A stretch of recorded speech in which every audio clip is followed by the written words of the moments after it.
I think putting people on pedestals could absolutely cause not only the person who's looking up to the person on the pedestal to make wrong decisions, but the person that's being put on the pedestal to make wrong decisions. Again, I think it's equally dangerous for both people. And then I also think that there is another element that can be introduced into something like that, and that is manipulation.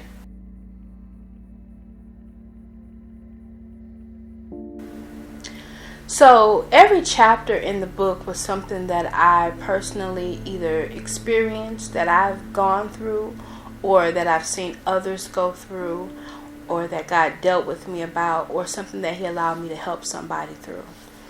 And so Pedestals is one chapter where I personally experienced that, right? Because I grew up, I wasn't raised in the church. So I wasn't raised in the church, and as far as mentors and, people that I can look up to growing up, those people were few and far in between. And any semblance of good or any semblance of integrity or character, I probably found in TV characters or in characters in the book, right? Now, I didn't know nothing about the Bible for real until I got saved. And so when I got to church, when I got saved and got in the church, I was just awestruck. Because here I was, a little hood girl, who now I'm around all of these saints, these people of God. And I just was like, I just remember just feeling like these people were just almost, maybe not God, but pretty close to it. But time and life and experience has a way of shattering that view that I had when I first came into the church. And one thing that I found out is that God really is a jealous God. And when He says that you are to put no other gods before Him, He means that. And if you love God for real, and if He loves you, He gonna remove the God, or you gonna remove it. The false God. The one that you look up to, the one that you put in its place. The pedestal, right? So we get in the church and we see people that are anointed and they're this and they're that, and sometimes unknowingly we put more stock in them than we should.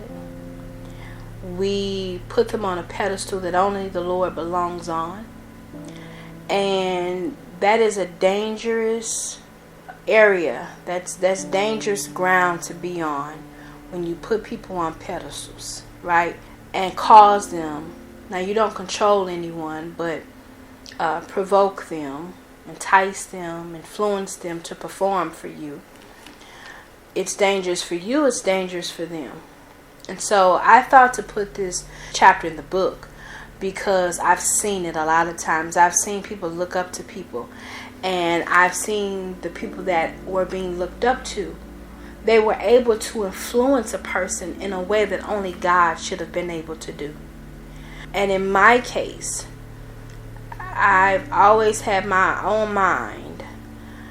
But because, especially at first, the first few years, I was out of my depth. I didn't know anything really about God and the people of God and all of this. So I took the word of the people that I looked up to as golden. And I thought they could do no wrong. But then when those same people that I looked up to and put on pedestals, when I saw cracks in the armor, and when I saw that these people were human, and not only just human, with natural flaws that maybe any of us could overlook, when I saw that even some of these people purposely hurt people, when I saw that some of these people purposely set you up to fail, when I saw things I thought that I should not see, man, it messed me up, right? But that's because I was treating people like they were God and allowing it to mess up my view and my thoughts about who God was. And so I had to go through a season where I had to understand that just because a person I call my leader or I call a mentor is a child of God, they are exactly that, a child of God. They are not God. And they are human. And they're hurting, they're broken, they make mistakes, they have flaws, just like I do, just like you do.